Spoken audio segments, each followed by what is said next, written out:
Hey, welcome to Night Combos. It's Lovey. All right, so we know that most of you by now have heard about or even listened to this podcast Gypsy was on recently. Well, we need to talk about Gypsy's little latest podcast appearance because once again we are seeing the exact same pattern play out, except with a different host and a different aesthetic. So, Gypsy has been posting on TikTok and Instagram about being a guest on the Nobody Should Believe Me podcast, framing this conversation as one grounded in nuance, facts, and research. But here's the problem with that.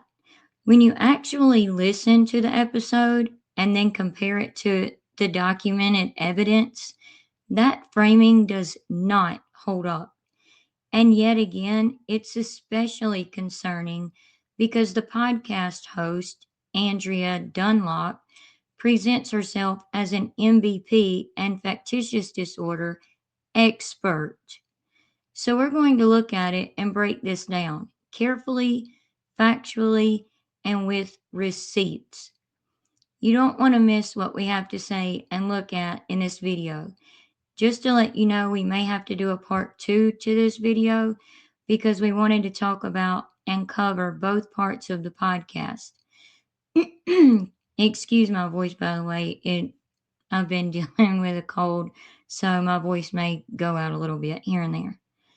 But we've spent several days to prepare for this video, so we hope all of you enjoy it, and we really do appreciate you watching. Before we jump into everything, we have seen that we've lost several subscribers. A few of you have let us know that you are subscribed, then watched one of our videos and saw that you are unsubscribed and had to resubscribe to our channel. So please make sure you're still subscribed. YouTube does this periodically, trying to get rid of bots and fake accounts, but they end up unsubscribing real accounts because they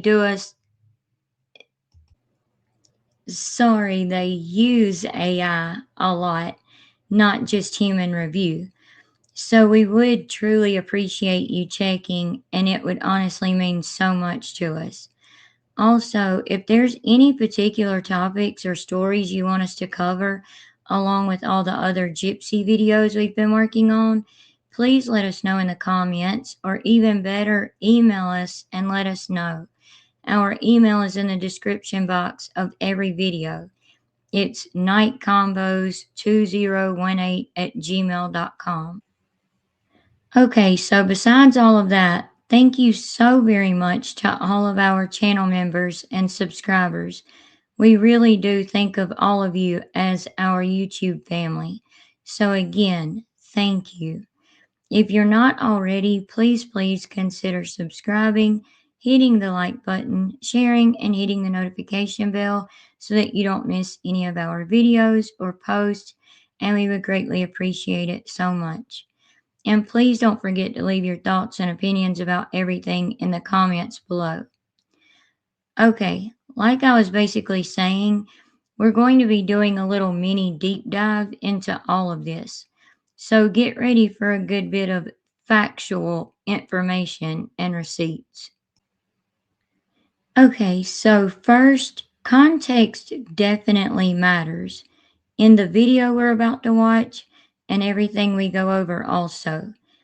Gypsy did not just happen to be invited onto Andrea Dunlop's podcast. She asked to be on this podcast multiple times, had her lifetime producers reach out to Andrea, and most recently, Gypsy continued to reach out and ask to be on Andrea's podcast called Nobody Should Believe Me. That tells you everything you need to know when it comes to Gypsy and her story, in our opinions, anyway. Let us know what all of you think, though. Like we said, Gypsy and others continuously reached out to Andrea, just like she did with the Tori Spelling podcast, the Vile Files, and other platforms where she was allowed to speak without pushback. I have the only podcast that I know of that covers Munchausen by proxy cases pretty exclusively to this point. So obviously, a lot of people asked me about interviewing you, and I said to folks who asked me that question at the time, I'd be much more interested in talking to her a couple years from now. And here we are. So it feels really fortuitous, and I'm really happy that you reached out. So we originally actually met each other because your producers of your Lifetime series reached out to me and taped a conversation where you asked me some questions, and so I was really happy to connect with you in that context. That was when your baby was brand new. I remember seeing her Yes. on the screen there, and then you reached out to me more recently, and so thank you so much for coming on. And my first question for you is just, what's your life all about right now? My life right now is all about motherhood, and there's really little time for anything else. I have Right, sure. The easiest answer Gypsy could give to that was motherhood. Tell the truth, Gypsy. She acts like if she is truthful about anything, it's going to physically hurt or harm her. Why don't you just say, right now, my life is all about wanting to stay on social media while publicly trying to hide it and act as if I don't have time for it? Although I really do, because I apparently love to look myself up on all social media platforms and the internet. Illegally copyright strike content creators because I don't believe they should have a voice if they disagree with me, trolling comment sections, and pretty much anything else that has to do with social media, myself, and being narcissistic and manipulative, like right now, talking with you, Andrea. We thought it was wild. Gypsy put this at the end of her post, saying, I'm grateful to have had the chance to speak in a space focused on truth, context, and awareness. Isn't it odd Gypsy nor anyone else has ever been able to prove or show any type of truth, example, and honest fact or evidence that Dee Dee had MVP or that she ever medically or in any other way abused Gypsy? Yet we throw receipts out left and right.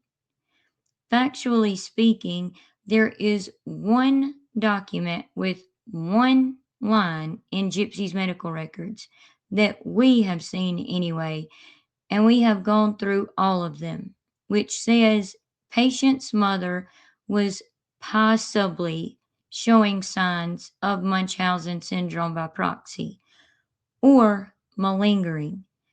This blatant lie is all Gypsy has, and she hangs on to it, begging to go on these shows and podcasts to spread her lie. This is a consistent strategy with Gypsy, though. Seek out sympathetic hosts who are not and refuse to educate themselves on Gypsy and her case, believing and even defending everything she says.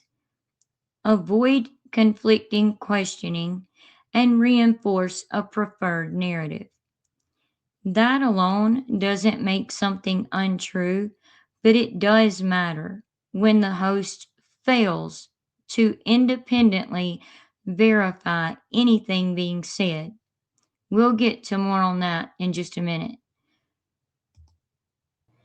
Take a look at this clip that we'll pin the link to at the top of our description box from Straight Out of Context. In fact, you can tell exactly what she really thinks and feels because when she answers questions on this podcast, she doesn't even answer the question, like about suing the doctors for malpractice and negligence to capture her abuser. Well, that would also mean that Gypsy Rose had to have been honest with DFS or doctors, and she wasn't. She says she didn't even know she was enduring abuse, but she did know enough that she could walk. And she herself was the one lying to doctors and her mom, but she knew she could walk. And she continuously lied herself to doctors. So even if there was real abuse happening, and even if DFS or doctors came every single day of the week, 365 days, Gypsy Rose was adamant nothing was happening. They weren't going to find abuse because Gypsy, first and foremost, wasn't cooperating even if there was abuse. So to put it on everybody else and doctors and DFS is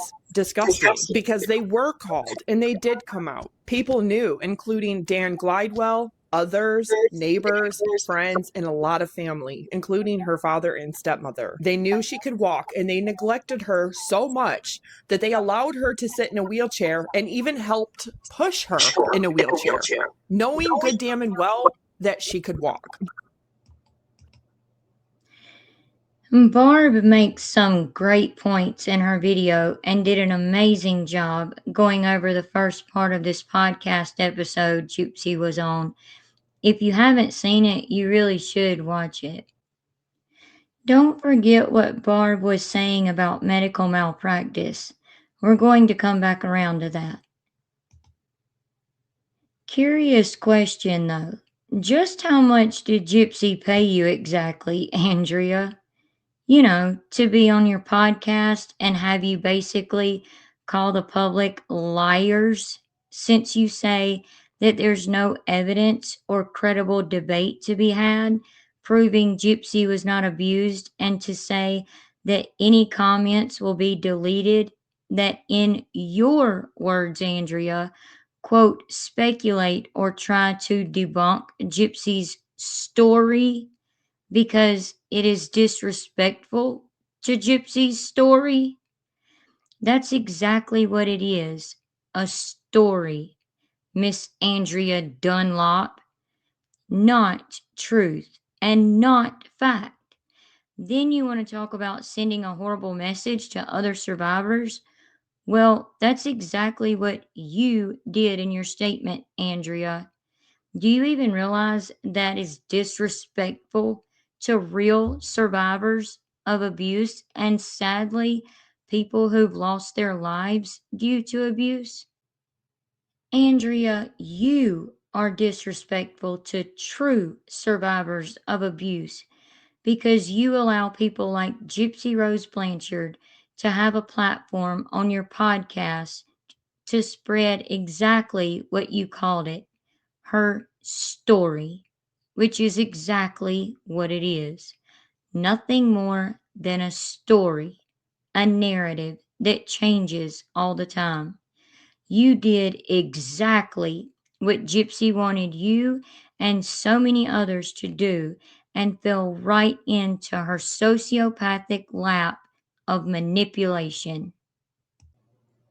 Take a look at these statistics on abuse as of 2025 in the US, and especially pay attention to that one in the red box where it says experts identified unaliving of parents by teens and young adults as a potential emerging, quote, trend.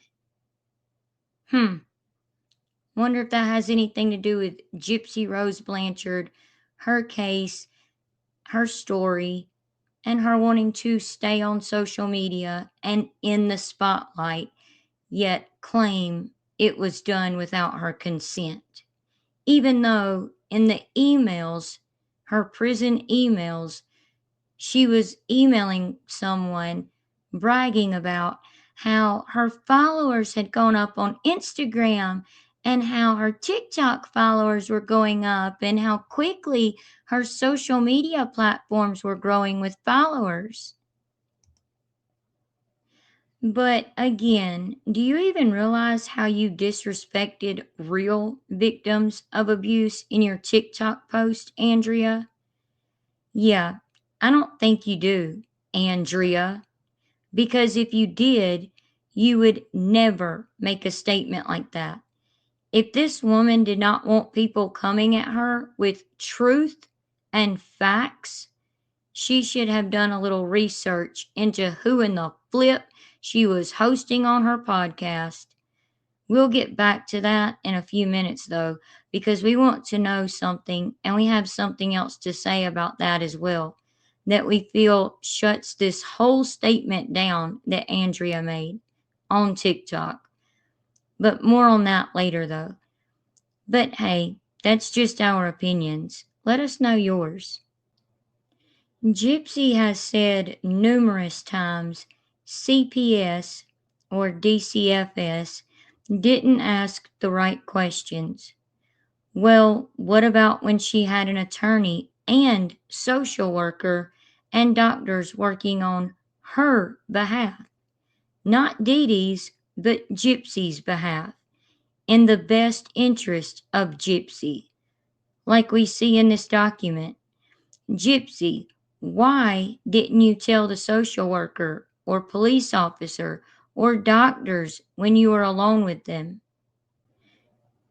You know, for example, when you were telling them in the OR without Dee Dee being anywhere around because it's literally a sterile area, how the Botox injections that were given to you for the coughing and choking due to your hypersalivation no longer worked or during your sleep study.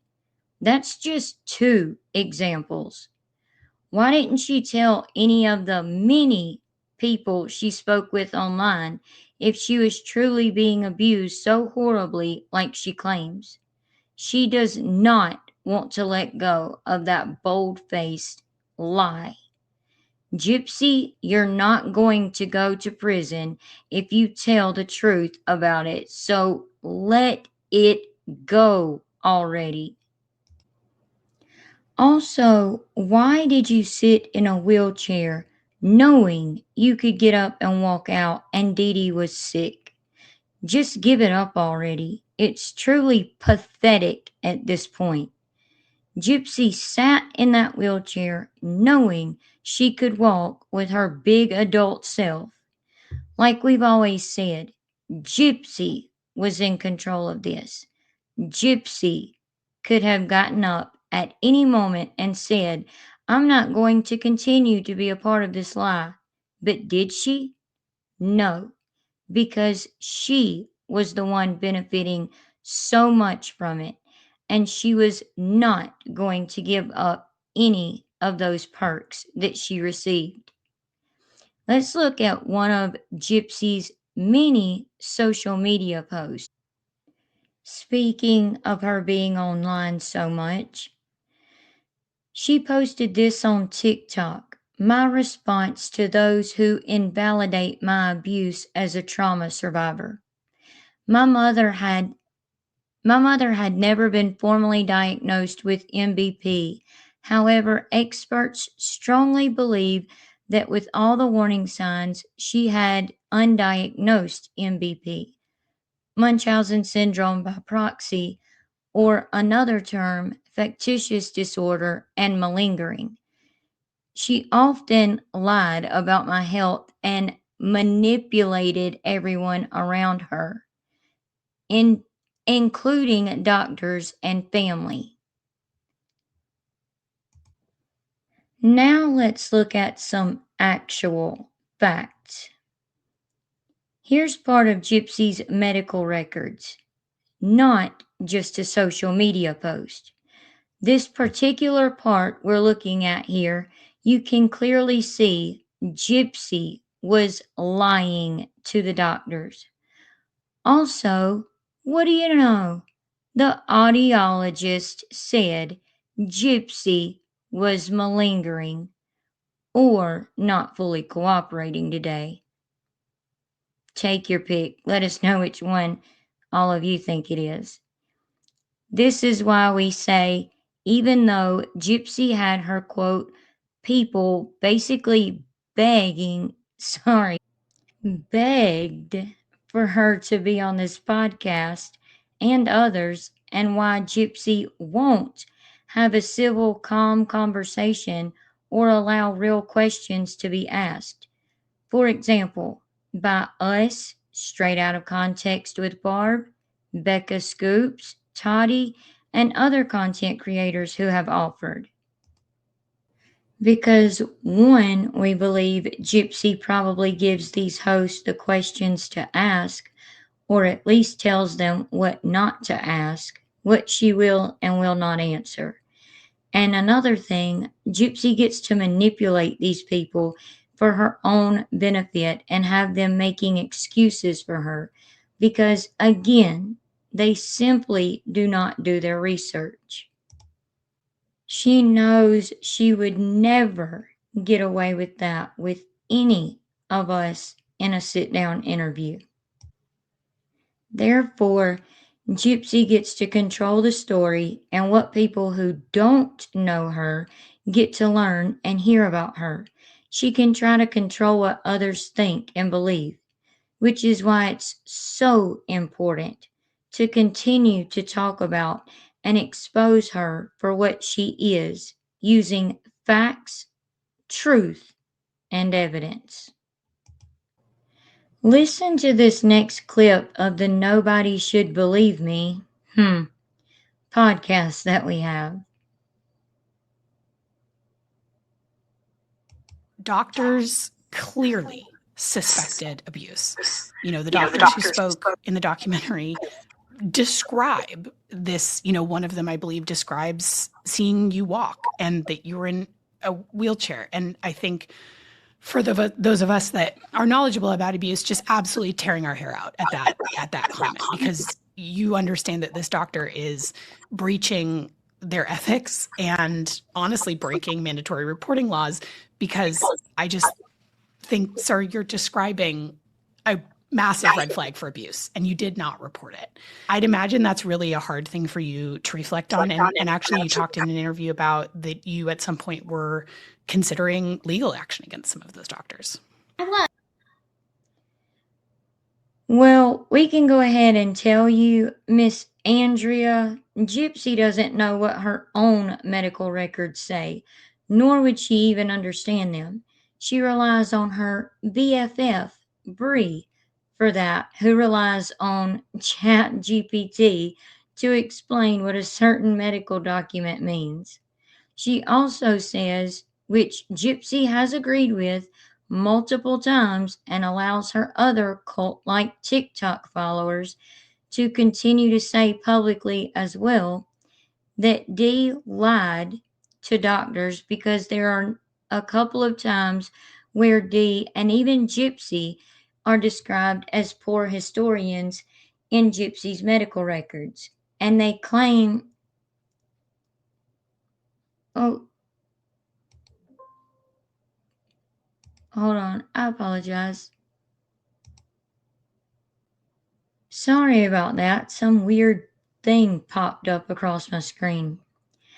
Okay, so they say that Dee lied to doctors because there are a couple of times where Dee and even Gypsy are described as poor historians in Gypsy's medical records. And they claim it was all so that she could medically abuse Gypsy. If you would listen to people reaching out to you and look into the case at all, Andrea, you would see that's not the case at all. Dee Dee was in a bad car accident and had memory loss because of it.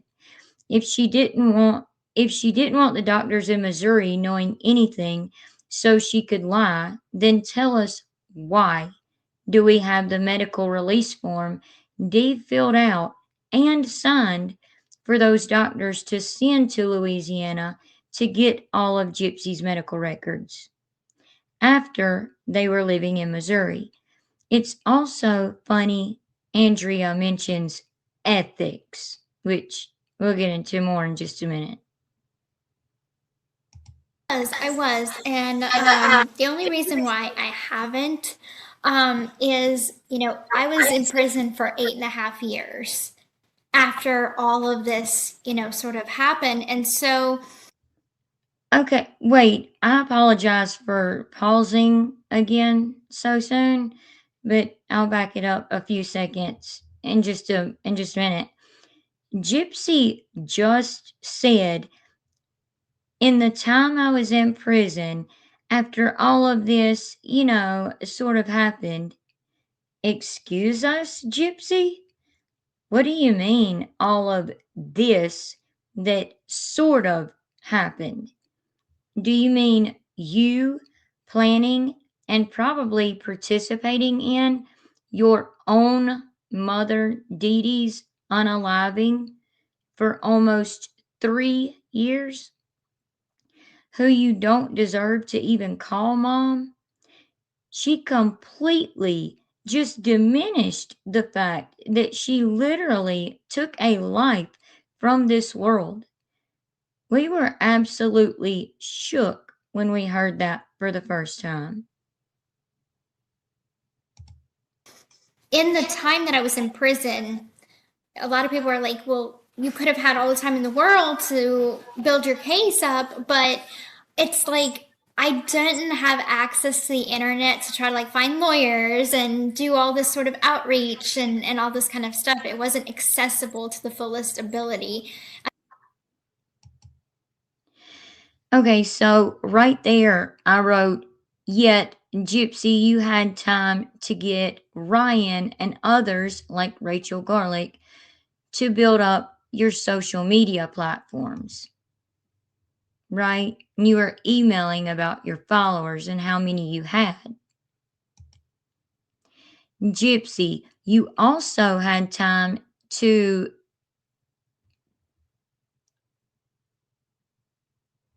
I'm sorry. You also had time to reach out to quote pay pigs and other people. So please explain that, Gypsy.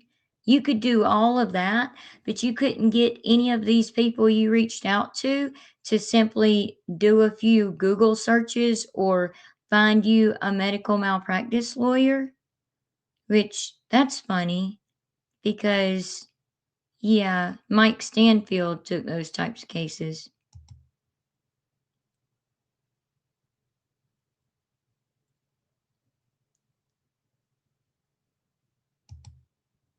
So I wrote, fact, no lawyer would touch a malpractice suit for you because there was no medical malpractice.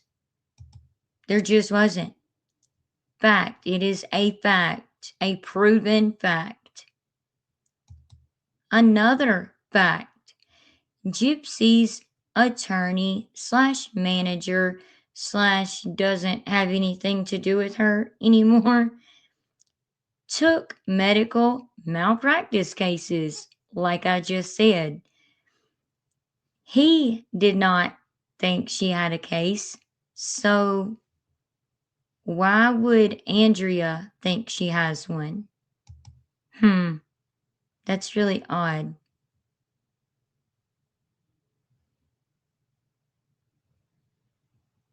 And the only reason why I haven't is, I was in prison for 8.5 years after all of this, sort of happened and do all this sort of outreach and all this kind of stuff. It wasn't accessible to the fullest ability at that time.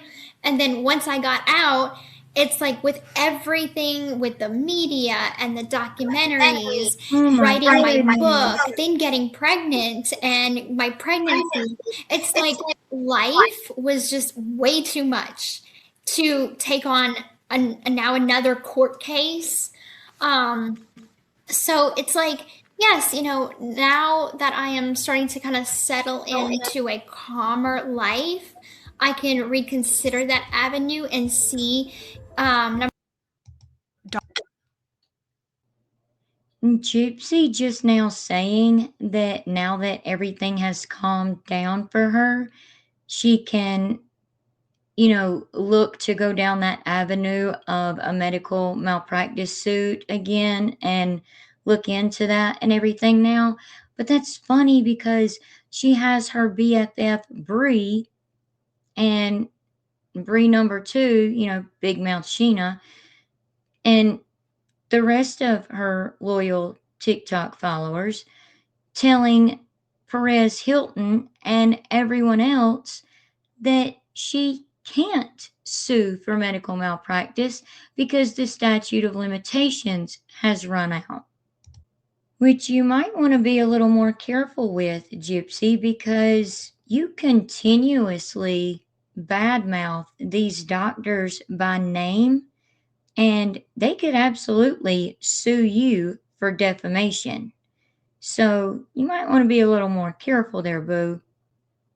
And everything you listed just now that happened after prison, oh, I was getting released from prison, and then I had my TV show, and then I had my book release, and then I got pregnant and had a baby, and every bit of that, Gypsy, you literally planned for and wanted and signed contracts for.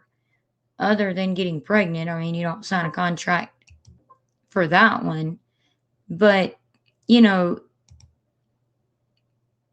you don't sign a contract for uh, getting pregnant, but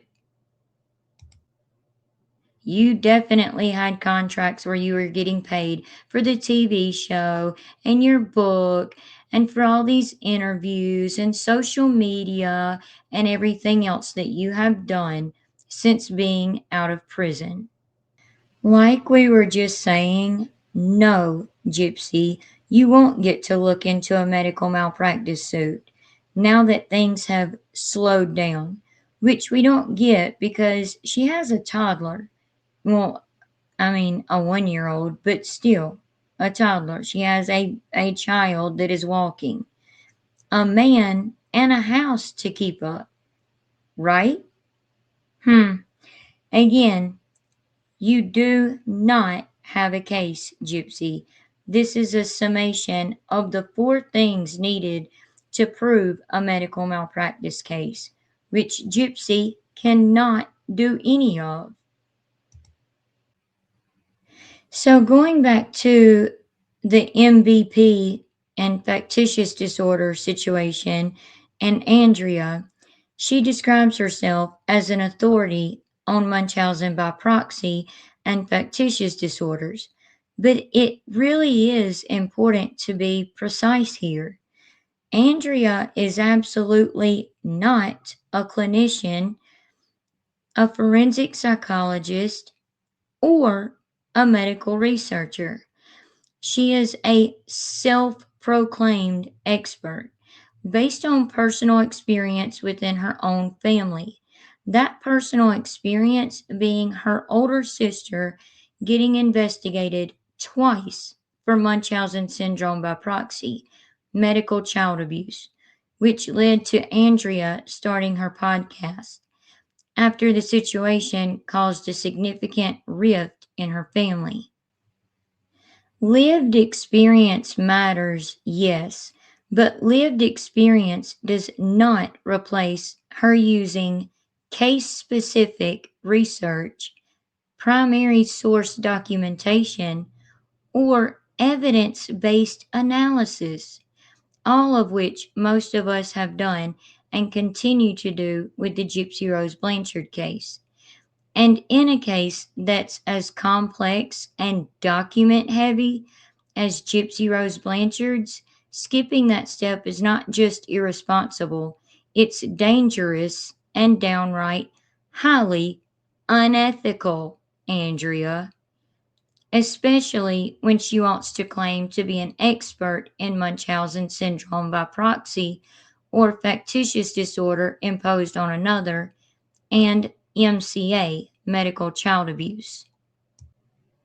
Andrea did no apparent research into FOIA records, medical documentation, police interviews, court records, or even Gypsy's own prior statements. Instead, Miss Andrea Dunlop relied almost entirely on Gypsy's version of events, which is already problematic given how often Gypsy's story has changed over and over, time and time again. This matters because when you don't research the facts and the truth, Andrea, you don't catch the contradictions. And there are definitely a lot when it comes to Gypsy Rose Alcida Blanchard. On the podcast, Gypsy once again claims that she didn't even know she was being abused. She says she only realized this after the crime, when her lawyer, Mike Stanfield, supposedly explained it to her while preparing for trial before she received her sweetheart plea deal of 10 years, of which she only had to serve 8.5 of behind bars for orchestrating the unaliving of Dee Dee. If you didn't know you were being abused and thought everything was normal, which it most certainly was, then how do you explain unaliving Dee Dee? Here's the issue. That claim is directly contradicted by documented evidence. For example, FOIA files, medical records, and other evidence. It shows Gypsy lied to doctors when Dee Dee was not present, admitted she knowingly lied, then said she did so because she feared Dee Dee would not love her as much anymore. We know Gypsy recorded videos to Nick before the unaliving, acknowledging these lies and BS. You cannot knowingly lie, knowingly deceive medical professionals, and knowingly plan an unaliving of someone and then claim total ignorance of wrongdoing. That is not confusion. That is revision, Gypsy and Andrea. Then comes one of the most quietly manipulative statements in the episode. Gypsy says she wishes her mother had been caught just one time, one lie. That statement subtly implies Dee Dee was never questioned. No one ever noticed inconsistencies, and everything went completely unchecked. But that's simply not true. Dee Dee was caught lying to charities and organizations to secure trips, housing, and access. And crucially, Gypsy herself admits she participated in those lies. Matter of fact, she was the one in control of them. So when Gypsy says this, what she's actually doing is erasing documented evidence, minimizing known inconsistencies, and removing her own agency from the story. It reframes the narrative so that Dee Dee is the sole actor and Gypsy is merely a passive victim. The evidence does not support that framing, though. Despite presenting herself as an MVP expert, Andrea never addresses the biggest issue of all. There is no medical confirmation that Gypsy Rose Blanchard was a victim of Munchausen by proxy. Evidence shows no pattern of medically unnecessary procedures, no documented caregiver inflicted harm, no consistent diagnostic findings. Evidence also shows repeated voluntary deception by Gypsy herself. MVP requires medical harm inflicted by a caregiver. It is not lying for attention, exaggerating symptoms, or benefiting from sympathy, which we've actually absolutely 100% seen from Gypsy Rose Blanchard herself in the evidence. And even though it is not lying for attention, exaggerating symptoms, or benefiting from sympathy, the label is applied anyway because it's emotionally persuasive, not because it's supported by actual evidence. After the podcast episode aired, people did attempt to correct the record, and we know this for a fact because Andrea herself confirmed it. In a pinned comment, Andrea stated that the comment section would be heavily moderated. There was, quote, no credible debate to be had, and any attempts to debunk Gypsy's story would be deleted. Not addressed, not discussed, deleted. She framed factual disagreement as disrespect, not just to Gypsy, but to all abuse survivors. And here's the thing, evidence is not abuse. Questioning claims is not silencing survivors. And shutting down discussion does not make a narrative more true. It just makes it more controlled, which is exactly what Gypsy wants. And here's the thing that we were telling you earlier in the video that we wanted to know. If there truly were no credible debate, there would be no need to delete it. Right, Andrea? Let us know what all of you think. And all of the things that I just listed were the things that we had to say about it. But that's the one question we were wanting to know about all of this. I said it plainly. If there's truly no credible debate, there would be no need to delete comments.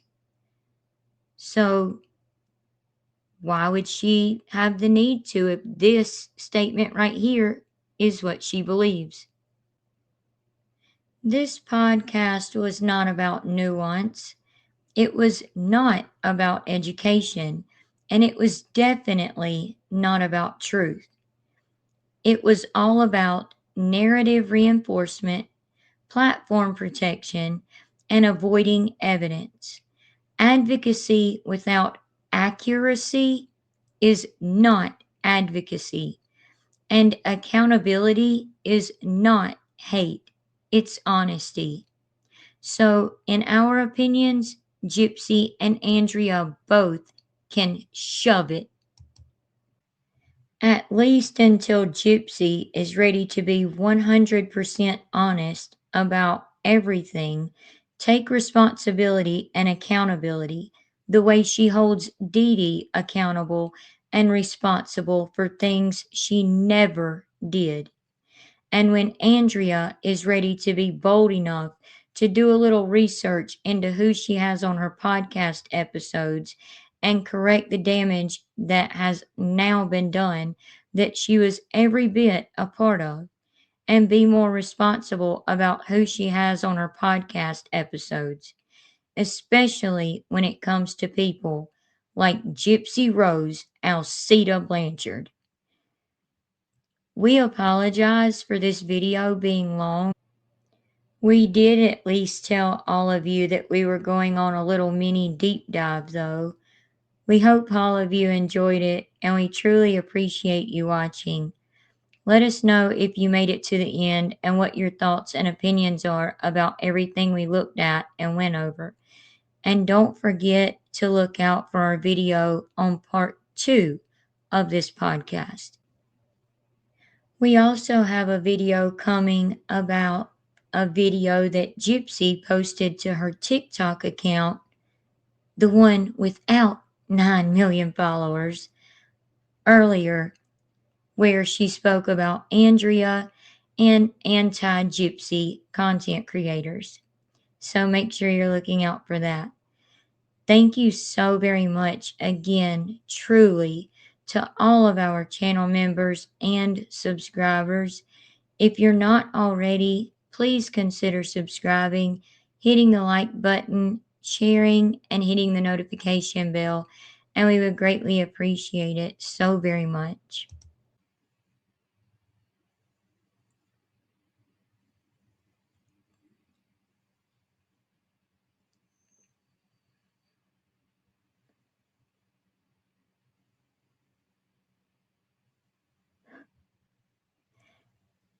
We'll see you in the next one, and we hope you have a good night, and God bless.